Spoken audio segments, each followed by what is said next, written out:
दोस्तों, आज की इस वीडियो में हम बात करेंगे सुभाष घई के बारे में। सुभाष घई कास्टिंग काउच का सबसे बड़ा समर्थक है, या यूं कहें कि सबसे बड़े समर्थकों में से एक है।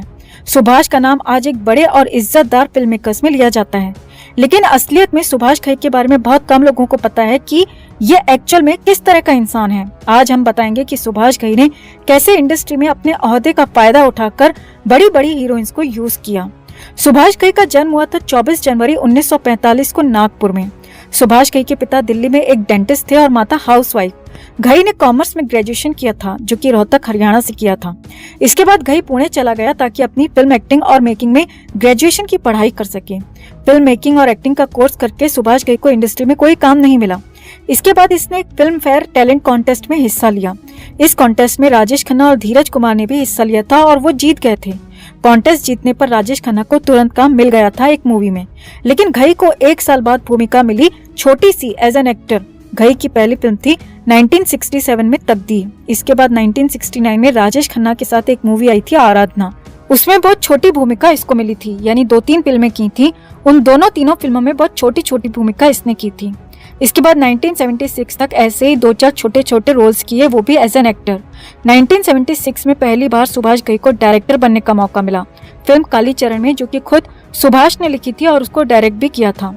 सुभाष घई अपनी जवानी के दिनों से ही रंगीन मिजाज का रहा है और इसी वजह से लोगों की नजरों में भी रहता था। यही कारण था कि उसे अपने व्यवहार के कारण कई बार परेशानी का सामना करना पड़ा था। साल 1970 में उमंग नाम की एक फिल्म में छोटी सी भूमिका की थी, जिसमें सुभाष घई पर लड़की छेड़ने के भी आरोप लगे थे। सुभाष घई का करियर एक्टिंग में ज्यादा ही डावाडोल चल रहा था, इसीलिए उसने खुद ही फिल्म की कहानी लिखी और खुद ही उसे डायरेक्ट किया। पहली फिल्म, जो कि शत्रुघ्न सिन्हा के साथ में थी, सुपरहिट रही। बस इसके बाद सुभाष घई पूरी तरह से निर्देशक की कुर्सी पर बैठ गया।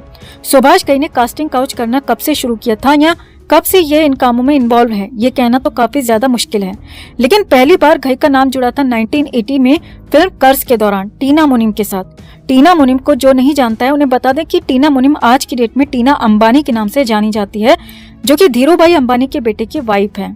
टीना मुनीम उस समय संजय दत्त के साथ रिलेशनशिप में थी, लेकिन फिल्म कर्ज के दौरान टीना और सुभाष घई का नाम पहली बार सुनने में आया। उसके बाद सुभाष घई का नाम चर्चा में आया माधुरी दीक्षित के साथ। माधुरी सुभाष घई की राम लखन में नजर आई थी 1989 में। इससे पहले माधुरी कोई बहुत बड़ा नाम नहीं थी, कोई बहुत बड़ा ब्रांड नहीं थी। राम लखन में माधुरी को कास्ट किया गया और इसी के साथ दोनों के बीच की जो नजदीकियां थी, उनकी चर्चा होने लगी। फिल्म राम लखन से पहले सुभाष घई ने मीडिया में चारों तरफ माधुरी के नाम को आगे करना शुरू कर दिया था, ताकि लोगों को ये लगे कि माधुरी एक नया चेहरा है। लेकिन सुभाष घई की मेहनत पर पानी तब फिरा जब राम लखन से पहले तेजाब नाम की मूवी, जो अनिल कपूर के साथ आई थी, वो रिलीज हो गई।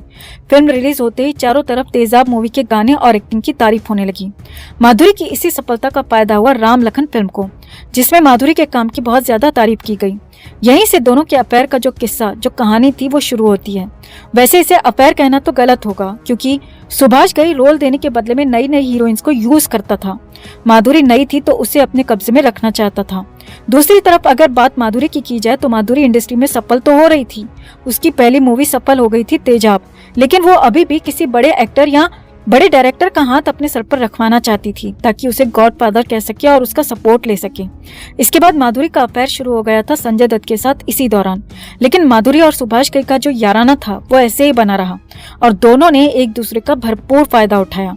सुभाष घई से नजदीकियों के बदले में माधुरी दीक्षित को बहुत ज्यादा फायदा हुआ था। सुभाष की सिफारिश पर इसको कई फिल्में बाहर की भी मिली थी, जैसे प्रेम, प्रतिज्ञा, इलाका, साजन। ये ऐसी फिल्में थी जो सिफारिश पर मिली थी। और फिर अचानक साल 1991 में सुभाष घई के साथ एक ऐसा हादसा होता है जिससे सुभाष घई पूरी तरह से एक्सपोज हो जाता है। दरअसल 1991 में सुभाष घई की एक फिल्म आई थी सौदागर, आप सबको याद होगा।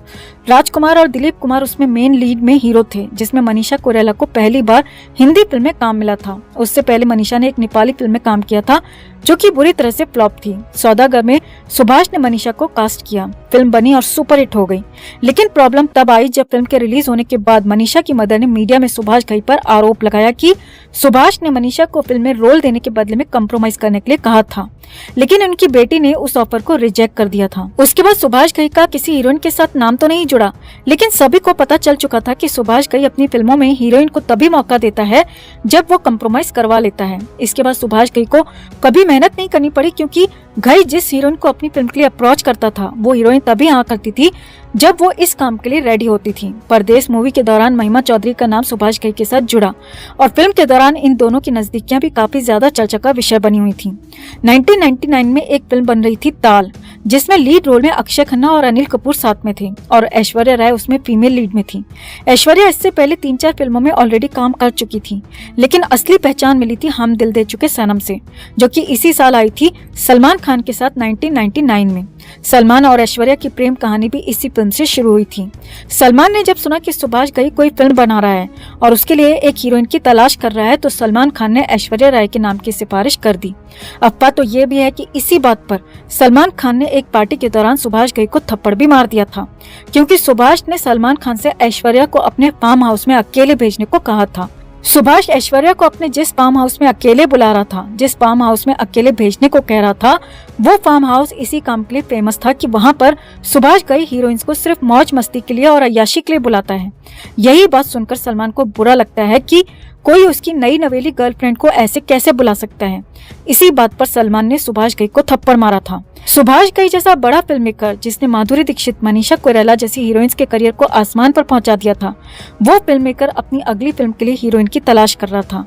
ये बात जब ऐश के कानों तक पहुंचती है तो ऐश सुभाष घई से पर्सनली मुलाकात करती है और उसे फिल्म मिल भी जाती है। और ये फिल्म ऐश्वर्या को कैसे मिली थी, उस दौरान की मीडिया में इस बात की काफी चर्चा होने लगी थी, क्योंकि फिल्म के सेट से ऐश्वर्या राय और सुभाष घई की ऐसी ऐसी तस्वीरें बाहर मीडिया में आ रही थी, जिन्हें देखकर कोई भी बता सकता था कि ये दोनों दोस्त तो बिल्कुल नहीं हैं, यानी उससे कहीं ज्यादा हैं। लेकिन ऐश्वर्या राय को इन सब बातों से कोई फर्क नहीं पड़ने वाला था, क्योंकि ऐश इंडस्ट्री में हर हाल में अपने पैर जमाना चाहती थी।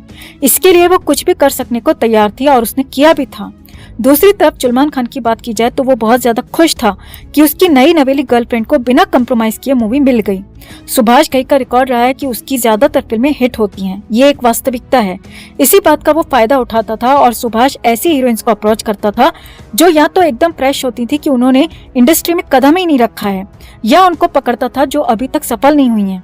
इसका फायदा ये होता था कि हीरोइंस आसानी से कंप्रोमाइज करने के लिए रेडी हो जाती थी, क्योंकि एक सेटल्ड और सक्सेसफुल हीरोइन इतनी जल्दी कंप्रोमाइज को रेडी नहीं होती है जितनी कि नई लड़कियां। और ये भी एक हकीकत है कि सक्सेस भी तभी मिलती है जब कहीं न कहीं कंप्रोमाइज कर लिया जाता है। इसी लिस्ट में जो लिस्ट सुभाष घई की उसके फार्म हाउस पर जाने वाली हीरोइंस की है, उसमें करीना कपूर भी शामिल है और प्रियंका चोपड़ा भी। वैसे जरूरी ये भी नहीं है दोस्तों कि 100 में 100% लड़कियां ही यही सब करके फिल्में झटकती हैं, या 100 की 100 हीरोइन यही सब करती हैं। लेकिन जो हीरोइंस ये सब नहीं करती हैं, वो 2-4 फिल्में करके ही गायब हो जाती हैं। और जो लड़कियां अपने आप को इंडस्ट्री के कायदे कानूनों में ढाल लेती हैं, सब कुछ करने के लिए रेडी रहती हैं, वो माधुरी दीक्षित, मनीषा कोइराला और ऐश्वर्या राय बन जाती हैं। सुभाष घई जैसे लोग 1980 से ये सब कर रहे हैं, तो आप खुद सोचिए कि इंडस्ट्री में आज क्या हाल होता होगा। एक छोटा सा रोल भी बिना कंप्रोमाइज के नहीं मिलता होगा। यही इस गटरवुड की सच्चाई है। इस महान और इज्जतदार फिल्म मेकर के बारे में आपकी क्या राय है? कमेंट में आप भी अपनी बात, अपनी राय जरूर रखिए। वीडियो को लाइक और शेयर कर अपना प्यार और सपोर्ट भी जरूर दिखाएं। चैनल के साथ जुड़कर चैनल को सब्सक्राइब कर हमारी आवाज बने।